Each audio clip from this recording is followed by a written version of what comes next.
Vivo is currently working on the X200 Ultra, its absolute flagship smartphone for 2025. Today, a new leak from China brings us a few interesting details about its cameras. The phone will reportedly have a triple rear camera setup just like its predecessor, with a 50MP main shooter, a 50MP ultra-wide, and a 200MP periscope telephoto camera. The main camera will have a large aperture and OIS. The X200 Ultra will capture 4K 120fps video on all cameras, and will feature a new generation of vivo self-developed imaging chip. Additionally, switching cameras while recording video has been streamlined. Finally, the design of the camera island has been slightly changed, and apparently should look better than the X100 Ultras.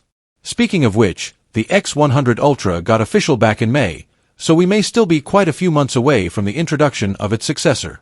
Unfortunately, unlike the X200 and X200 Pro, which have recently made it to Western markets, the X200 Ultra is rumored to only be officially sold in China.